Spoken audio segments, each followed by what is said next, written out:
nous allons continuer notre enseignement sur les livres de Daniel. La lecture sera un peu longue.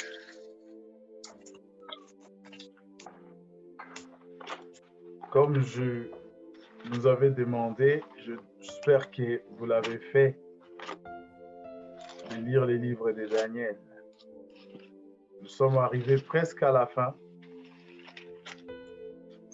Et le dimanche prochain, nous allons finir et essayer par la grâce de Dieu de faire une synthèse, une conclusion générale par rapport à tout ce que nous avons vu. Après, il y aura un autre programme par rapport aux enseignements toujours. Je vais lire la parole de Dieu. Si vous avez vos Bibles avec vous, suivez-moi jusqu'au verset 45. Et moi, excusez-moi, et moi, la première année de Darius, les Mèdes, j'étais auprès de lui pour l'aider et les soutenir. Maintenant, je vais t'annoncer la vérité. Voici, il y aura encore 3 rois qui régneront sur Perse, puis le 4e amassera plus de richesses que tous les autres. Et quand il sera puissant par ses richesses, il soulèvera tout contre le royaume des Yavan. Mais un roi vaillant s'élèvera, dominera avec une grande puissance et fera ce qu'il voudra. Et lorsqu'il sera levé, son royaume se brisera et sera divisé aux 4 vents des cieux. Il n'appartiendra pas à ses descendants et ne sera pas aussi puissant qu'il était, car son royaume sera déchiré et il passera à d'autres qu'à eux. Le roi du sud deviendra fort, mais un de ses chefs sera plus fort que lui et dominera. Sa domination sera une domination puissante. Au bout de quelques années, ils deviendront alliés et la fille du roi du sud viendra vers le roi du nord pour établir la concorde. Mais elle ne conservera pas la force de son bras et lui ne tiendra pas, ni lui ni son bras. Elle sera levée avec ceux qui l'auront amenée, avec son père et avec celui qui aura été son soutien dans ces temps-là. Un rejeton de ses racines s'élèvera à sa place, il viendra vers l'armée et il entrera dans le forteresse du roi du Nord, en disposera à son gré et se rendra puissant. Il emportera même comme butin en Égypte leurs dieux, leurs statues de métal fondu et leurs objets de valeur en argent et en or. Puis il restera quelques années éloigné du roi du Nord. Et celui-ci deviendra dans le royaume du roi du Sud qui retournera dans son territoire. Ses fils se mettront en campagne et rassembleront une multitude de troupes nombreuses. Alors qu'il s'avancera, se répandra comme un torrent, débordera, puis reviendra, il mènera la campagne jusqu'à la forteresse. Le roi d'ici s'exaspérera, il sortira et attaquera le roi du Nord, qui lèvera une grande multitude, mais cette multitude sera livrée entre ses mains. Cette multitude sera emportée et le cœur du roi s'enflera. Il fera tomber du milieu, mais il ne triomphera pas, car le roi du Nord reviendra et rassemblera une multitude plus nombreuse que la première. Au bout de quelques temps, de quelques années, il s'avancera avec une grande armée et de grandes richesses. Et ces jours-là, beaucoup s'élèveront contre le roi du Sud, et des hommes violents parmi ton peuple s'élèveront pour accomplir la vision, mais ils trébucheront. Le roi du Nord s'avancera, élèvera des terrasses et s'emparera d'une ville fortifiée. Les troupes du Sud et l'élite, son peuple, ne se résisteront pas. Elles manqueront de force pour résister. Celui qui s'avancera contre lui fera ce qu'il voudra et personne ne lui résistera. Et il s'arrêtera dans le plus beau des pays en exterminant ce qu'il pourra. Il se proposera d'arriver avec la puissance de tout son royaume et d'établir la concorde avec lui, et lui donnera sa fille comme femme pour sa perte. Mais cela n'aura pas lieu et ne lui résistera pas. Il tournera ses vues du côté des îles et en prendra plusieurs, mais un chef militaire fera cesser son action déshonorante sans qu'il puisse à son tour les déshonorer. Puis il retournera ensuite vers les forteresses de son pays. Il trébuchera, tombera et on ne les trouvera plus. Celui qui les remplacera fera venir un tyran dans les plus belles parties du royaume, mais en quelques jours, il sera brisé et ce ne sera ni par la colère ni par la guerre. Un homme méprisé prendra sa place sans être revêtu de la dignité royale.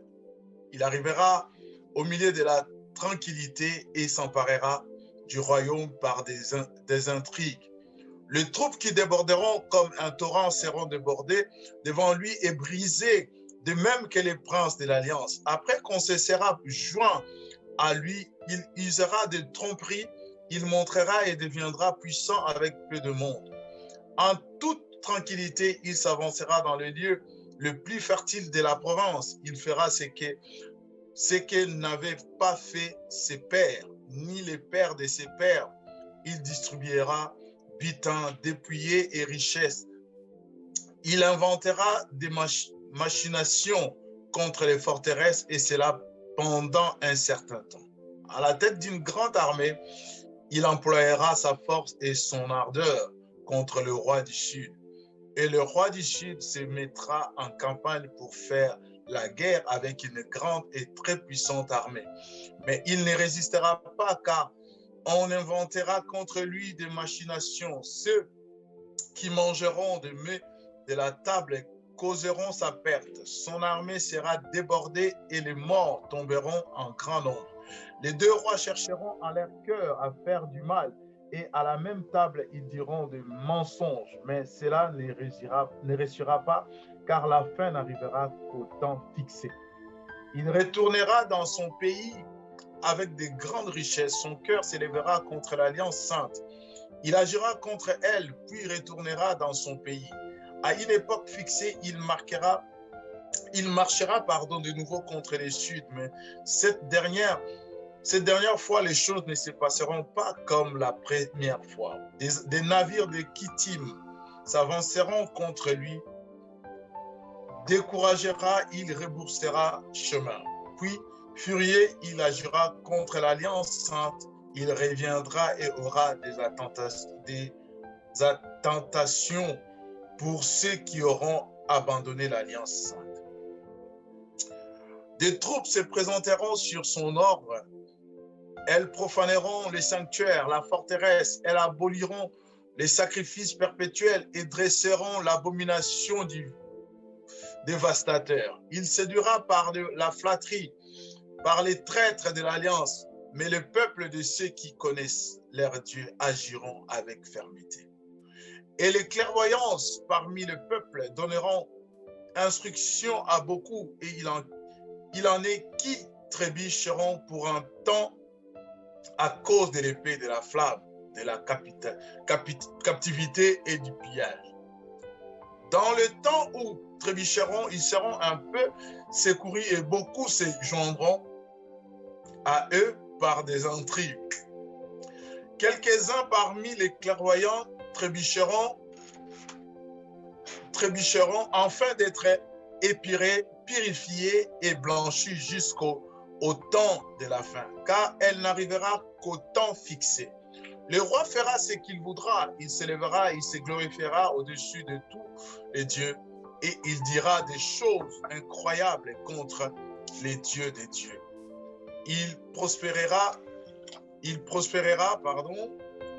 jusqu'à ce que la colère soit consommée, car ce qui est résolu s'accomplira. Il n'aura d'attention ni pour les dieux de ses pères, ni pour la divinité bien-aimée des femmes. Il n'aura d'attention pour aucun dieu, car il se glorifiera au-dessus de tout.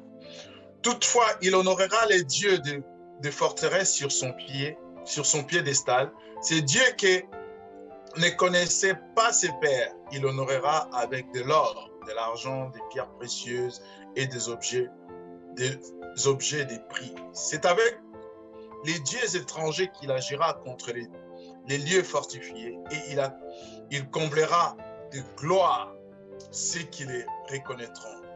Il les fera dominer sur beaucoup. Il leur partagera des terres pour récompense. Au temps de la fin, le roi du Sud se heurtera contre lui et le roi du Nord fondra sur lui comme une tempête avec des chars, des cavaliers et de nombreux navires. Il avancera dans cette terre, débordera comme un torrent et passera. Il avancera dans le plus beau des pays et beaucoup trébucheront, mais Édom, Moab et les principaux des Ammonites échapperont à sa main. Il étendra sa main sur divers pays et les pays d'Égypte n'échappera pas. Il se rendra maître des trésors d'or et d'argent et de tous les objets des prix de l'Égypte. Les Libyens et les Éthiopiens marcheront sur cette trappe. Des nouvelles de l'Orient et du Nord viendront l'épouvanter et il partira avec une grande fureur pour détruire et exterminer des multitudes. Il dressera les tentes de son palais entre les mers vers la glorieuse et sainte montagne. Puis, il arrivera à sa fin sans que personne lui soit en aide.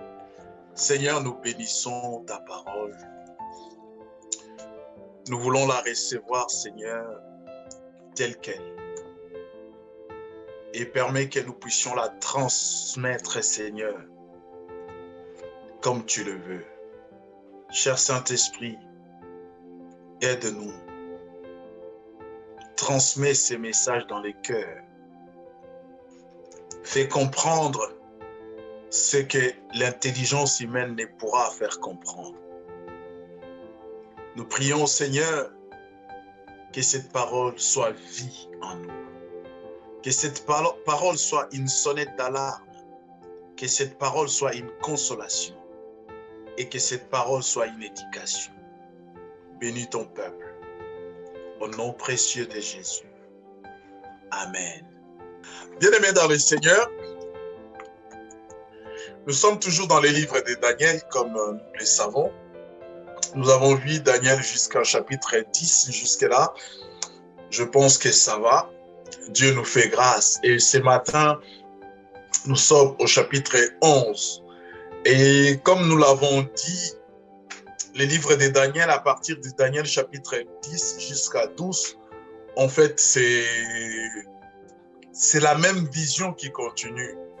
Mais bon, comme nous le savons, étant donné que la Bible était divisée en chapitres et en versets, les gens qui l'ont fait ont trouvé mieux de le séparer comme ça. Mais sinon, c'est la suite de la vision que Daniel a eue dans Daniel chapitre 10.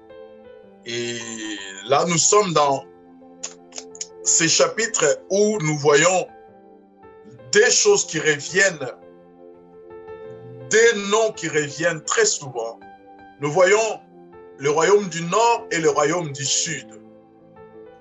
Et nous sommes dans cette configuration, bien-aimés, où lorsque Daniel a cette vision, il est à Babylone. Ça fait un temps qu'il est à Babylone. Nous avons vu son comportement et le comportement de ses congénères. Et cet homme se retrouve dans cette situation.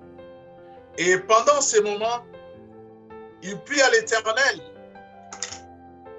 de lui montrer cette vision, de lui donner cette vision. Et lorsque le Seigneur parle à Daniel, il dit « scelle la vision ».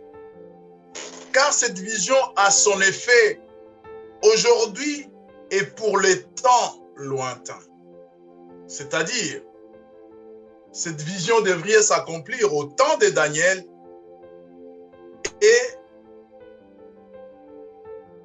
tout au long du monde, pardon, jusqu'à l'acheminement au temps de la fin. Nous avons vu ensemble dans le chapitre 10 comment, bien-aimé, Daniel a eu cette vision au temps de Darius. Nous avons expliqué cela pour ne pas y revenir. Et au chapitre 11, la Bible dit, « Voici, il y a encore 3 rois. Maintenant, je vais t'annoncer la vérité. » L'ange commence à donner l'explication de la vision à Daniel. Il parle à Daniel, il dit, « Voici, je vais t'annoncer 3 rois. 3 rois qui se succéderont.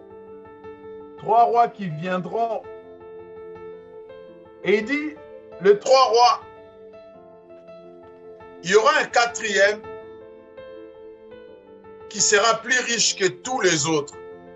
Et quand il sera puissant par ses richesses, il soulèvera tout contre le roi de Javan. Bien-aimés, nous voyons à partir du verset 2, les règnes du 3 rois. Il y a le roi Cambis, le roi Darius Ier et le roi Xerxès ou Assyrus, que nous voyons à l'époque d'Esther. Et le 4e roi, ça sera le roi Artaxès. C'est lui qui amassera beaucoup de richesses et qui sera prospère. Celui qui va rédiger Artaxès, c'est le roi qui va rédiger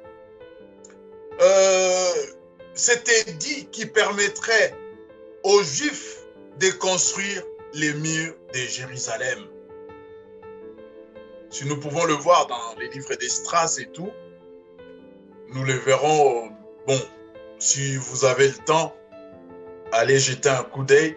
Et c'est ce roi Artaxès, celui qui était prospère selon la prophétie, et celui qui avait rédigé l'édit pour permettre aux Juifs d'aller reconstruire les murs de Jérusalem.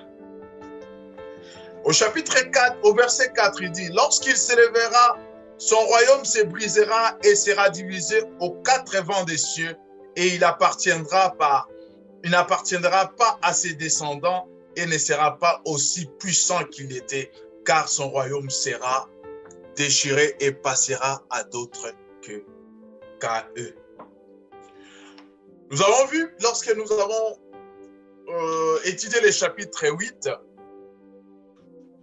quand Alexandre Ier arrive au pouvoir, il n'a pas duré longtemps. Et après sa mort, son royaume était divisé par 4 de ses généraux. Et nous avons vu Alexandre le Grand et la division de son royaume avec ses 4 généraux, et le roi du Midi et le roi du Nord.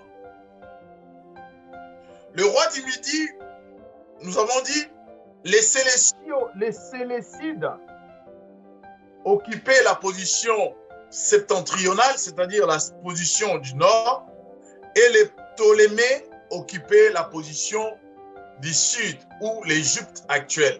Mais sur le plan cartographique ou géographique, nous pouvons remarquer que l'Égypte n'est pas vraiment au sud.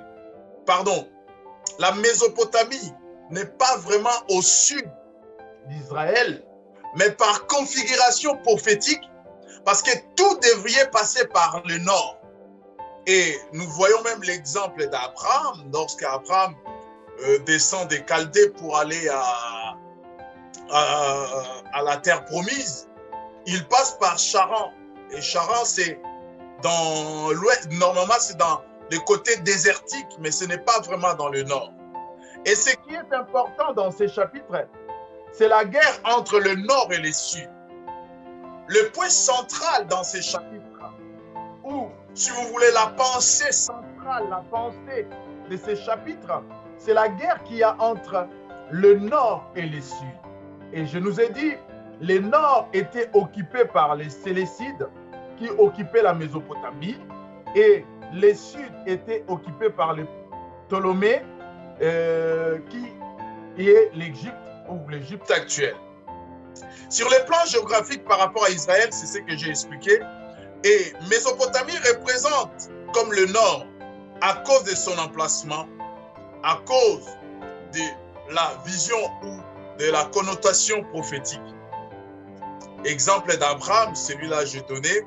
Et nous voyons même lorsque Abraham voulait passer par là pour aller passer par la Mésopotamie, il vient de là d'ailleurs, passer par là pour descendre à la terre promise, il passe par Charan et voilà, il descend jusqu'à son périple.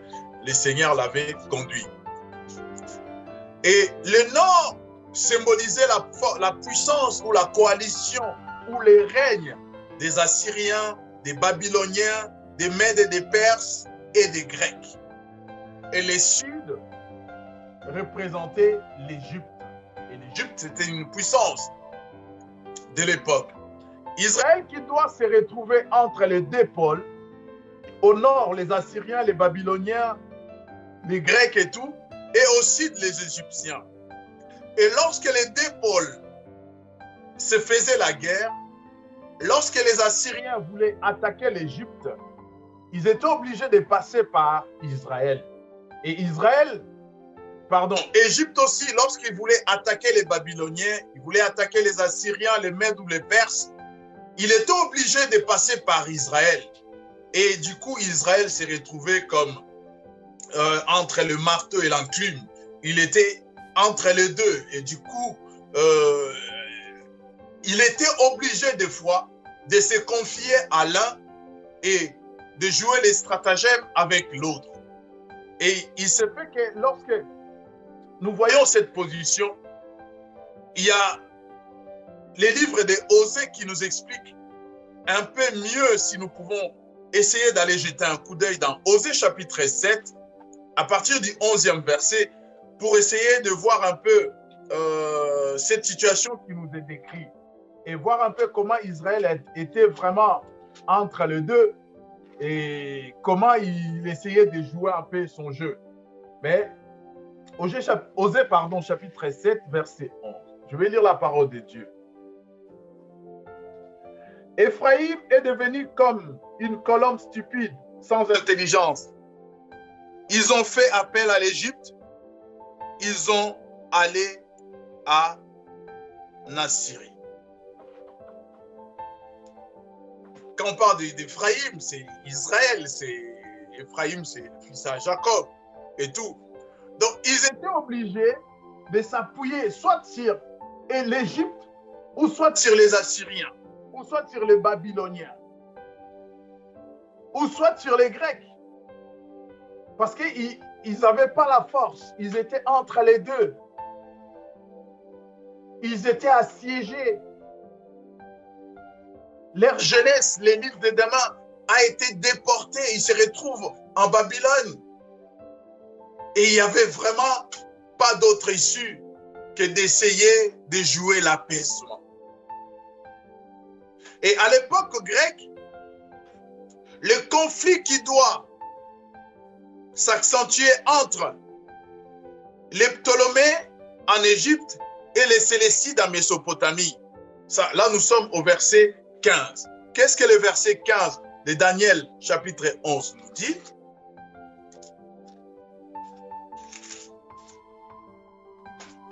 Le roi du Nord s'avancera et lèvera des terrasses et s'emparera d'une ville fortifiée. Les troupes du Sud, l'Égypte, le roi du Nord, je l'ai dit, le roi du Nord, Mésopotamie, Syrie, Babylone, s'emparera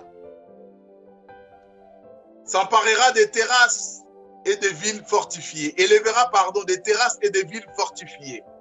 Les troupes du Sud et l'élite de son peuple ne résisteront pas. Elles manqueront de force pour résister. Et dans cela, bien-aimés, nous voyons la prophétie que dit Daniel, que l'ange explique à Daniel.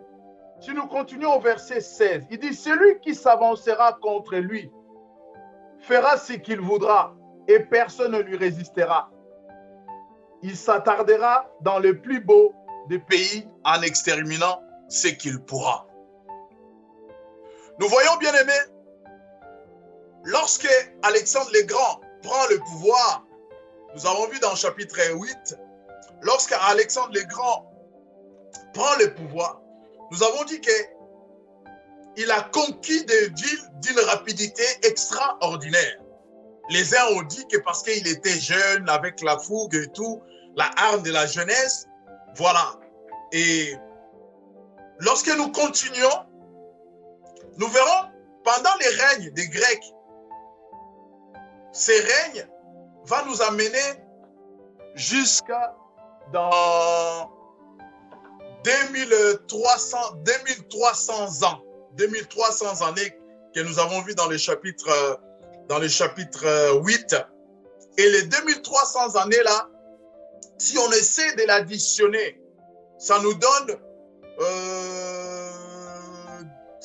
nous serions, dans l'an 1844. Et dans l'an 1844, les grands événements qui s'est déroulé dans cette année, c'était la destruction du temple de Jérusalem. Et la destruction du temple de Jérusalem, nous verrons que le roi, lorsque là, à ce moment, je l'ai dit, Israël est occupé, Israël est assiégé. Et tout ce monde-là, les Romains, les Grecs, et tout le monde, les Assyriens, les Babyloniens, ils viennent à Israël comme une terre conquise. Et ils font tout ce qu'ils veulent. La Bible dit, rien ne les résistera. Personne ne les résistera parce que là-bas, il n'y a rien. C'est un passoire, terrain vide. Et bien aimé, lorsque nous continuons la lecture, et les Romains qui n'est pas vraiment au nord d'Israël, ils vont essayer de s'adapter pour accomplir la prophétie, cette corne qui sort au milieu des autres cornes et qui maltraite les saints, qui change la loi de Dieu, qui fait que les choses changent. Cela est assimilé au royaume romain. Je nous ai dit ici, je pense, en fait, la dynastie romaine a existé sous deux connotations. Il y avait la connotation politique et la connotation religieuse. Et bon, au fil du temps, peut-être que Dieu va nous faire grâce, nous allons continuer à découvrir. Et nous voyons, bien aimés, la Bible dit, cette corne, lorsque cette corne sort, elle essaie d'apporter ce que Jésus a dit dans Matthieu 24, l'abomination et la désolation. Il détruit les lieux saints, il emporte les ustensiles du roi, il essaie un peu de changer la loi de Dieu. D'ailleurs, un des exemples, si vous essayez de faire des recherches, vous verrez que même les sabbats a été changé en dimanche par la puissance religieuse romaine qui a changé les sabbats en dimanche. C'était ça pour contourner Dieu. Mais bon, dans tout cela, aujourd'hui, personnellement, je dis, c'était juste la prophétie, ce n'est pas quelque chose qu'ils ont fait comme ça, c'est juste pour que la prophétie s'accomplisse, parce que Dieu l'avait déjà annoncé. Et nous continuons notre lecture. Nous sommes au verset 19. La Bible dit, puis il retrouvera ensuite vers les forteresses de son pays. Il trébuchera, il tombera et on ne le retrouvera plus. Ici, la référence est faite à Jules César, qui traversera les Rébuchons. Jules César qui traversera les Rébuchons, cette rivière qui séparait son territoire avec le territoire de Rome, qui montera à Rome pour prendre le pouvoir. Et nous savons, Jules César, après lui, il y a eu l'empereur César Auguste. Et César Auguste qui remplacera Jules César. Au verset 20, la Bible dit, celui qui les remplacera fera venir un tyran dans le plus belle partie du royaume. Mais en quelques jours, il sera brisé et qui ne sera ni par la colère, ni par la guerre. Un homme méprisé prendra sa place.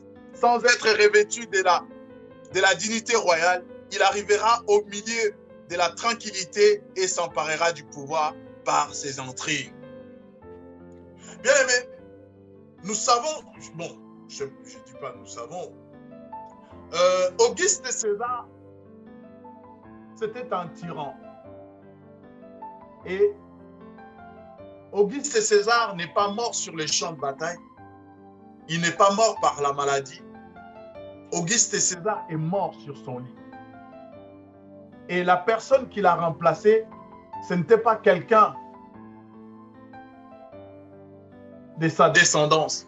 Ce n'était pas quelqu'un qui avait le sang royal, si vous voulez, ou qui avait la pelle royale. C'était un esclave affranchi. Je crois que c'est Tébert. Ouais, c'est Tébert c'est Tébert qui l'a remplacé. Et Auguste César est mort comme ça. Donc nous voyons l'accomplissement de cette prophétie du chapitre 22, du chapitre 20, c'est réalisé avec Auguste César. C'était un tyran, c'était un troubadour, c'était quelqu'un qui a ravagé, qui a fait des choses pas bien. Mais il est mort, comme la Bible dit, il ne mourra pas comme les autres. C'est-à-dire, je vais relire, pardon, mais quelques jours, il sera brisé et ça sera ni par la colère, ni par la guerre. Et Auguste n'a pas duré, il est mort sur son lit. Il dormait. Aujourd'hui, on dirait que c'est une mort naturelle ou un arrêt cardiaque, je ne sais quoi, mais il est mort sur son lit. Et c'est son esclave affranchi, bien sûr, qui a pris sa place, qui l'a remplacé et il est devenu empereur. Mais le voyant l'époque de Jésus, nous voyons Auguste. Lorsque nous lisons à l'époque de Jésus qui demande un César, qui demande le recensement, qui en réalité était une levée d'impôts. Et Auguste est mort dans son lit. C'est lui qui a demandé à ce qu'on recense les mâles. Excusez-moi. Tous les nouveau-nés mâles, c'est Auguste. Nous le voyons, bien aimé. Là, nous sommes après 1488. Nous voyons Auguste qui demande le recensement des jeunes hommes et qui, en réalité, c'était une levée d'impôts parce qu'il fallait payer, recenser, payer et tout. Et Auguste est mort, comme je le disais, sur son lit de l'hôpital. Son fils adoptif, c'est un esclave affranchi qui les remplace. Nous sommes déjà à l'époque de Jésus. Avec Auguste, nous sommes déjà à l'époque de Jésus. Et nous avons vu au chapitre 7 et 8 l'Empire romain politique et l'Empire romain religieux. Et lorsque, à l'extérieur de l'Empire romain, il y avait des divisions politiques et des divisions religieuses.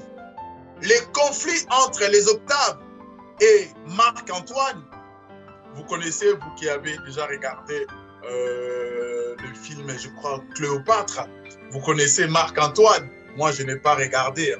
Je ne connais même pas ces films. Marc-Antoine qui s'associe à l'Égypte à l'époque de Cléopâtre, nous pensons de l'Empire romain politique pour un empire romain religieux. Marc-Antoine qui s'est lié avec l'Égypte, on n'est plus dans la politique, on est maintenant dans la religion. Maintenant, il faudrait faire des choses religieusement. Et là, c'est ce qu'on appelle la Rome papale, gouverne bien sûr, règne et tout. Et nous voyons, comme nous avons vu, c'est là, nous le voyons dans le chapitre 7, où le quatrième animal était différent des autres.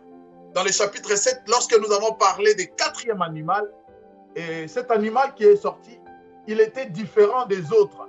C'est cet animal-là qui apparaît comme la Rome religieuse, qui était différent des autres. Au verset 29, que nous dit la Bible? La Bible dit ceci au verset 29. À une époque fixée, il marchera de nouveau contre les Sud. Mais cette dernière fois, les choses ne se passeront pas comme la première fois. Qui marchera encore contre les Sud? Retenez bien, le Sud, c'est l'Égypte. Le Nord, c'est la Babylone, la Syrie, la Grèce et oui, Babylone, Syrie, Grèce, les Mèdes et les Perses. Voilà, j'allais oublier. Les Mèdes et les Perses. Et nous sommes dans une situation purement religieuse. Ici, il n'y a plus question de Babylone politique. C'est une question de Babylone religieux. Selon les Cananéens, le nord était symbole. Et le nord représentait les sièges des dieux. Selon les Cananéens, le nord représentait les sièges des dieux. Et le nord représentait les sièges des dieux. Et voilà pourquoi ils avaient élevé les dieux Baal comme les dieux du nord. Parce que pour eux, le nord représentait la puissance, la force et les sièges de leur dieu, les dieux de Baal. Le nord est aussi, selon la tradition biblique, est aussi la demeure des dieux. Nous voyons cela, bien aimé, dans les livres d'Ésaïe. Si nous pouvons prendre nos Bibles. Ésaïe, rapidement, nous ne sommes pas loin dans Daniel. Revenons quelques pages avant.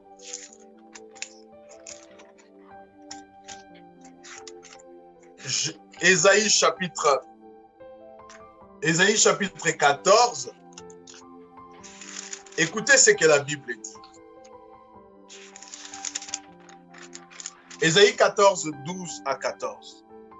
Quoi donc? Tu es tombé du ciel, astre brillant, fils de l'aurore. Tu es abattu à terre, toi le dompteur des nations. Tu disais à ton cœur, je monterai au ciel, je lèverai mon trône au-dessus des étoiles de Dieu. Je siégerai sur la montagne de la rencontre des dieux. Au plus profond du nord, je monterai sur le sommet de nuée, je serai semblable au très haut. Ici, bien aimé, la Bible fait allusion au diable qui essaie d'aller dans le nord pour s'asseoir sur le siège des dieux. Donc, le nord qui est ici prophétisé, dans la pensée prophétique, le nord est le siège de tous ceux qui veulent se substituer à Dieu. Et le sud est l'endroit de tous ceux qui disent que Dieu n'existe pas. Nous allons le voir quand nous allons continuer. Et le nord est le royaume spirituel de ceux qui se substituent à Dieu, de ceux qui font la guerre à Dieu, de ceux qui veulent prendre la place de Dieu. Et le sud, les sièges spirituels de ceux qui nient l'existence de Dieu. Comme nous pouvons le lire dans Exode chapitre 5, Exode 5, verset 2. Écoutez ce que Pharaon dit. Excusez-moi. Les pharaons répondit, qui est l'Éternel pour que je lui obéisse en laissant partir Israël? Je ne connais pas l'Éternel. Aussi, je ne laisserai point partir Israël. Donc, nous sommes en présence, bien-aimés. Comprenez tout ce que je vous ai dit avant. Prenez ça, gardez ça quelque part. Là, nous sommes dans le vif du sujet. Nous sommes en présence de deux forces. L'ange dit à Daniel, le nord, je vous ai montré les puissances qui résidaient dans le nord, qui étaient considérées comme les nordistes. Et la puissance qui était considérée comme la puissance sudiste. Entre les deux maintenant, il y a ce que nous appelons Israël, étant que nation. Mais sur le plan prophétique, nous sommes en présence de ceux qui disent que Dieu n'existe pas et de ceux qui résistent à Dieu ou qui se font passer par Dieu, qui nous disent que l'homme n'a pas besoin de Dieu, l'homme est lui-même Dieu. Et au milieu, nous avons ce que nous appelons, comme dans ce chapitre, la femme ou les belles femmes ou l'épouse, ce que nous appelons en d'autres jargons l'Église. Et l'Église est entre le marteau et l'enclume. Il est séparé entre les deux conflits. L'Église est au milieu. Et l'Église, les deux pôles font la guerre à l'Église. Les deux pôles, leur terrain de prédilection, c'est l'Église. Les deux se battent pour détruire l'Église, pour prendre la suprématie sur l'Église. Comprenez cela, peuple de Dieu. Je continue parce que le temps va nous faire défaut. Je disais, l'Égypte spirituelle nie l'existence de Dieu. Tandis que la Babylone spirituelle prend la place de Dieu. Dans cette configuration spirituelle, nous sommes confrontés à la Babylone spirituelle qui cherche à changer la loi de Dieu. Comme le dit dans le verset 31 de Daniel chapitre 11, si nous pouvons aller encore dans Daniel chapitre 11, le verset 31, écoutez ce qui est dit. Des troupes présenteront sur son ordre, ils profaneront les sanctuaires, la forteresse, elles aboliront les sacrifices perpétuels et dresseront l'abomination du dévastateur. C'est ça, en fait, bien-aimé. C'est que nous sommes en train de vivre. C'est que l'Église est en train de vivre aujourd'hui, bien-aimé. N'est que l'accomplissement de la prophétie. L'Église est en train de vivre ce que Jésus a dit. Lorsque vous verrez l'abomination et la désolation dont a parlé le prophète Daniel, établi dans les lieux très saints, sachez-le que le Fils de l'homme est à la porte. Bien-aimé, aujourd'hui, il y a des hommes de Dieu qui ont été influencés dans ces courants. Ils ont cru à ces choses et ils sont sur les réseaux sociaux. Ils ont des églises qui ont beaucoup de gens. Et ces hommes de Dieu sont influencés. On leur a dit que Dieu n'existe pas. C'est toi qui es Dieu. Ça, c'est la pensée maçonnique. La pensée occulte. Dieu a doté à l'homme toutes les capacités pour faire. L'homme n'a pas besoin de Dieu. Et comme ils sont déjà dans leur business, ils sont déjà loin, et ils continuent. Ils continuent à diriger les âmes et à les amener où? Point d'interrogation. Et Daniel, il dit, des troupes se présenteront sur son ordre. Elles profaneront les sanctuaires. Des troupes, ce n'est pas une personne. Des milliers, Jésus a dit, beaucoup viendront sous mon nom. Il n'a pas dit peu. Quand il s'agissait de ceux qui allaient entrer au ciel, il a dit peu seulement. Mais quand il s'agissait de faux prophètes, de faux docteurs, de faux hommes de Dieu, de fausses femmes de Dieu, il a dit beaucoup. Beaucoup. Et faisons trop attention, bien-aimés. Nous sommes en train de vivre l'accomplissement de ce qu'a dit Daniel. Je continue.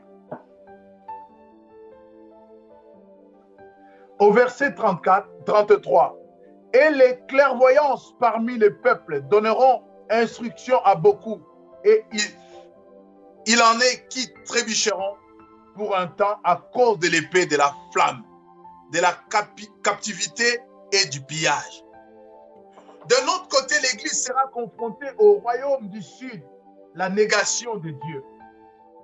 Le royaume du Sud, la négation de Dieu. Vous ne l'entendez pas ici, bien-aimés. Aujourd'hui, chez nous en Afrique, nous sommes en guerre entre les dieux des Africains et les dieux des Occidentaux. Je parlais avec, bon, pas je parlais directement, dans mon travail, j'entendais un collègue dire à un autre que Dieu n'existe pas.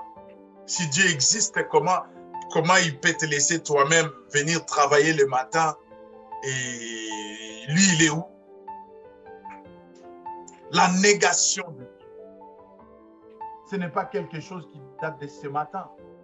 Je ne vous apprends rien. Mais c'est prophétique. L'ange l'a dit à Daniel. Les deux royaumes qui se font la guerre. Vous les connaissez plus que moi. Et dans le verset 36, le roi fera ce qu'il voudra. Il se lèvera, il se glorifiera au-dessus de tous les dieux et il dira des choses incroyables contre les dieux des dieux.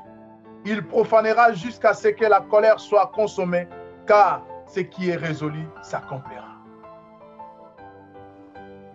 Et Jésus est attaqué. Ici, bien-aimé, on attaque directement à Christ. On attaque directement à Christ. Voilà, celui-là, il dit qu'il est le Dieu des Juifs. Et la Bible dit, on chercha à les tuer. Lorsque nous lisons dans Agé, nous allons lire Agé après. Ici, bien-aimé, on essaie de démolir la réputation de Jésus. On essaie de profaner sa gloire. On essaie de les livrer. Et ils l'ont fait. Ils l'ont fait jusqu'à ce qu'ils l'ont tué. Ils l'ont fait, ils se sont moqués de lui. Si tu es Dieu, devine qui t'a tapé. Et l'un des voleurs lui a dit, si tu es le Fils de Dieu, sauve-toi et sauve-nous.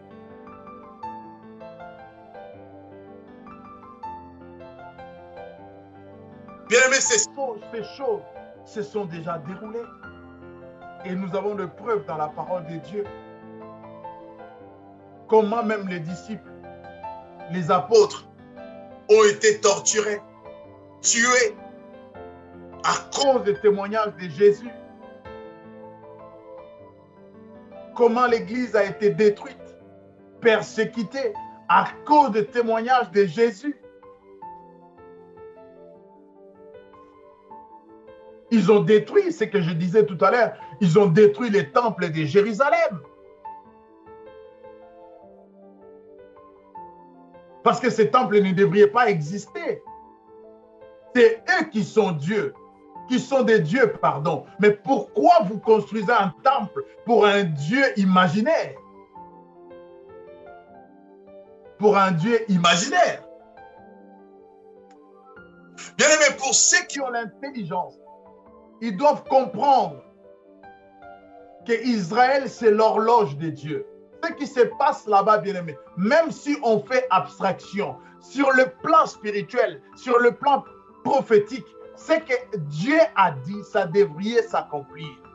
Le premier temple a été détruit. Nous avons lu avec vous, vous êtes au chapitre à partir du 31e verset, les sacrifices ont été cessés. Les sacrifices perpétuels ont été cessés et les temples n'existent plus. Aujourd'hui, Israël pleure devant le mur de lamentation. Mais ce temple sera rebattu parce que Jésus devrait y régner. Et c'est la présence, c'est le deuxième retour de Jésus qui manifestera sa présence et sa présence qui donnera la gloire de la deuxième maison dont parle le prophète Agé. J'aimerais que nous lisons cela rapidement, s'il vous plaît. Agé chapitre 2, verset 1. Je branlerai toutes les nations les biens les plus enviables de toutes les nations viendront et je remplirai de gloire cette maison, dit l'Éternel des armées. Le verset 9. La gloire de cette dernière maison sera plus que celle de la première, dit l'Éternel des armées. Et c'est dans ces lieux que je donnerai la paix, oracle de l'Éternel des armées. Bien-aimés, lorsque la Bible parle de la paix et de la gloire de la deuxième maison, ce n'est pas l'or ou l'argent ou les matières précieuses qui devraient faire ou donner cette gloire. C'est la présence de Jésus, de Christ lui-même. Il dit, c'est dans ces lieux que je donnerai la paix, oracle de l'Éternel. Bien-aimés dans le Seigneur, ces choses ne sont pas des histoires. Daniel aurait souhaité vivre ces choses. C'est ça le désir de l'épouse. C'est ça que souhaite l'Église. La récompense. Et cette récompense, c'est Jésus qui les fera. C'est Jésus qui les fera. Mais lorsque je nous disais, bien-aimés, on a profané le temple d'Israël. On l'a détruit. La négation de Dieu. Aujourd'hui, on détruit l'Église par diverses manières.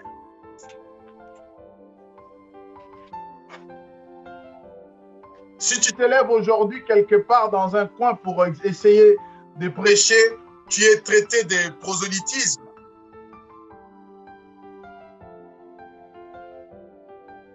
Tu ne peux pas parler de quelqu'un, de Jésus, si tu ne fais pas attention, il risque de t'accuser de prosélytisme, d'harcèlement.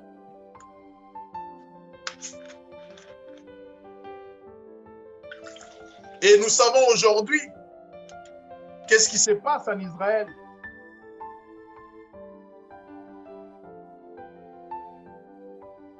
À l'explanade de Jérusalem. Pardon.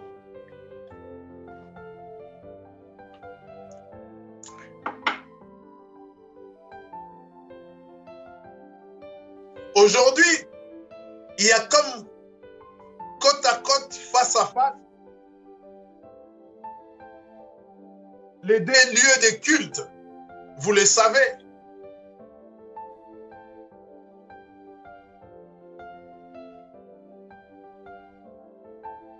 Mais qu'est-ce qu'il nous dit l'apôtre Paul? Dans 2 Thessaloniciens chapitre 2,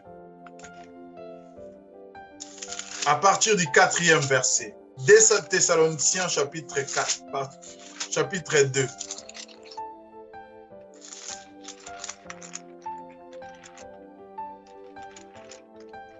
Des Thessaloniciens chapitre 2 à partir du 3e verset.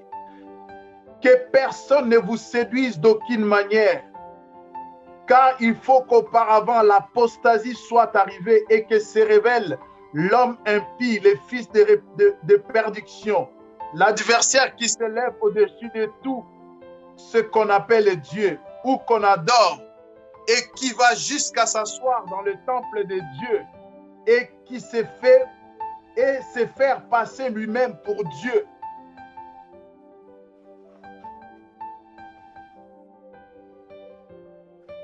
Que personne ne vous séduise. D'aucune manière, il faut qu'auparavant l'apostasie soit arrivée et que s'élève l'homme impie, les fils de perdition. Voilà pourquoi, lorsque des fois nous parlons par rapport à cette pandémie, il y a certaines choses que nous disons que la fin du monde et tout. Non, bien-aimés, la Bible dit que personne ne vous séduise. Ce qui est vrai, c'est que depuis les années 90, lorsqu'il y a eu la chute du mur de Berlin, il y a eu la comment on appelle?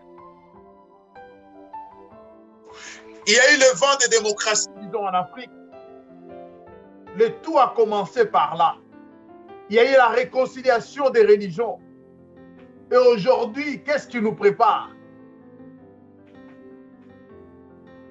Il nous prépare l'écuménisme, où on essaie de mettre chacun à son... Nous avons tous un même Dieu, mais chacun a sa dénomination.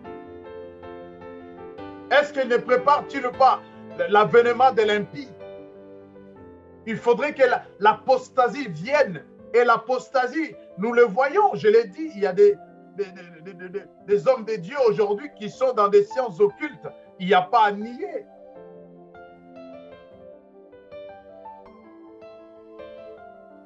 De l'intérieur, les gens renient la foi. Est-ce qu'ils ne sont-ils pas en train de préparer le nouveau ordre mondial pour préparer l'apparition de celui qui va s'asseoir à la place de Dieu? Lorsque nous avons vu l'apparition de cette corne dans le chapitre 7 et 8, bien aimé, la Bible dit, il sèmera la désolation, il changera la loi de Dieu. N'avez-vous pas entendu récemment comme quoi la Bible est devenue vétuste, il fallait la modifier, il fallait la conformer au monde actuel?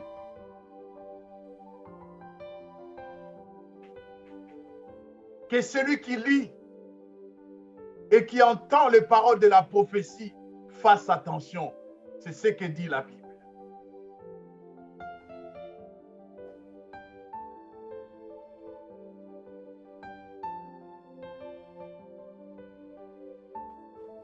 Nous sommes dans Daniel.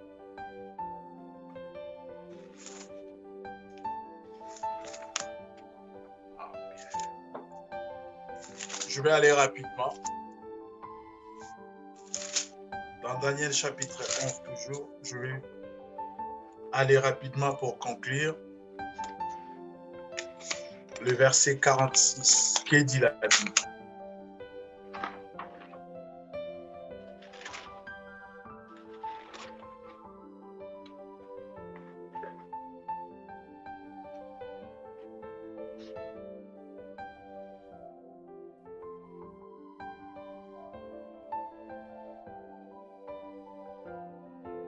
Au verset 45, pardon. Il dressera les tentes de son palais entre les mers, vers la glorieuse et la sainte montagne, puis il arrivera à sa fin, sans que personne ne lui soit en aide. Je lis le verset 40, pardon. Au temps de la fin, le roi du sud se heurtera contre lui, et le roi du nord fondra sur lui comme une tempête avec des chars, des cavaliers et de nombreux navires. Il s'avancera dans les terres, débordera comme un torrent et passera. Il avancera dans le plus beau des pays, Israël, et beaucoup trébucheront, mais Édom, Moab et les principaux des Ammonites échapperont de sa main. Il étendra sa main sur divers pays et le pays d'Égypte n'échappera pas. Il se rendra maître des trésors d'or et d'argent de tous les objets de prix d'Égypte. Les Libyens, les Éthiopiens marcheront sur ses traces. Des nouvelles de l'Orient et du Nord viendront l'épouvanter et il partira avec une grande fureur pour détruire et exterminer les multitudes. Il dressera les tentes de son palais entre les mers, vers la glorieuse et la sainte montagne. Puis il arrivera à sa fin. Sa fin, c'est de se proclamer Dieu. Sa fin, c'est obliger les gens à l'adorer sans que personne ne lui soit en aide. Bien aimé, nous voyons dans ce qui se passe, vous pouvez le lire aussi dans Zacharie, La victoire du roi du nord spirituel sur le roi du sud spirituel. Et nous voyons aussi que Dieu épargne ses enfants. Lorsque nous lisons l'histoire des Édom, des Moab et des Ammonites, c'était des adversaires farouches d'Israël. Mais ils bénéficiaient de la promesse de Dieu. De même, Dieu les épargnera. De même, Dieu épargnera aussi tous ses enfants. À nous qui avons Jésus, nous qui avons Christ comme Seigneur et Sauveur, nous qui sommes de la dispensation de la grâce, qui avons accepté Jésus comme Seigneur et Sauveur. De même, Dieu a épargné Édom, Moab et les Ammonites, les principaux des Ammonites. Dieu le fera aussi pour nous parce que nous avons la promesse et nous avons cru à la promesse. Parce que l'appel de Dieu est sur nos vies. Et en cela, bien-aimés, en ces temps-là, dit le Seigneur, lorsque ces choses viendront, dans Ésaïe chapitre 11, verset 11, si quelqu'un peut nous lire ça rapidement, c'est lui qui a trouvé avant moi, Ésaïe 11, verset 11, la Bible dit ceci.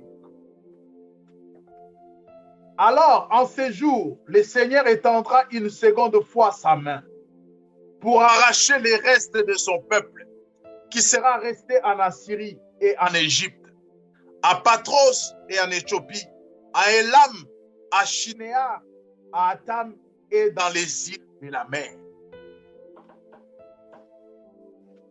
Oui, bien-aimés dans le Seigneur, la fin n'arrivera que lorsque le Seigneur aura fini d'épargner son peuple. La fin n'arrivera que lorsque nous verrons ces choses. Les négationnistes, ceux qui nient l'existence de Dieu, et ceux qui s'autoproclament de Dieu, c'est faire la guerre. Et ceux qui se proclament de Dieu remportent la victoire sur ceux qui refusent, qui nient l'existence de Dieu. Je pense que le chapitre 12 va encore nous éclairer. Et c'est là où, bien aimé, toujours dans Ésaïe chapitre 40, dans Ésaïe chapitre 41, écoutez ce que la Bible dit, Ésaïe 41, la Bible dit ceci, au verset 25, je l'ai suscité du nord et il est venu de l'Orient. Il invoque mon nom. Il piétine les dirigeants comme de la boue, comme de l'argile que foule un potier. Et plus loin, verset 42,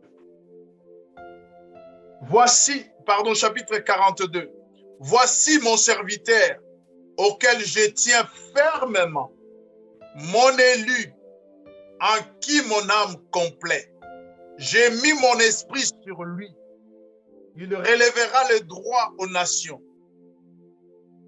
Je m'arrête là. Après la dévastation, après le désordre, Ésaïe 42 nous parle de temps messianique. Il nous parle lorsque ce sera la cacophonie. Vous aussi, votre Dieu, vous aussi, Dieu de tel, Dieu de cela, lorsque ces choses cesseront et que ceux de peuples qui connaîtront leur Dieu resteront fermes parce qu'ils auront suivi les instructions, les enseignements, ils sont restés attachés à Dieu. À ce moment-là, Ésaïe 42 prendra son effet. Il dit, voici mon élu, mon serviteur auquel je tiens fermement. J'ai mis sur lui mon esprit. Il relèvera le droit aux nations. Oui, bien-aimés, nous acceptons de perdre notre droit aujourd'hui. Tu as raison Mais le monde te donne tort. Pourquoi? Parce que tu as cru en Jésus. Parce que tu t'efforces à respecter ses paroles. Tu t'efforces à te conformer à la parole.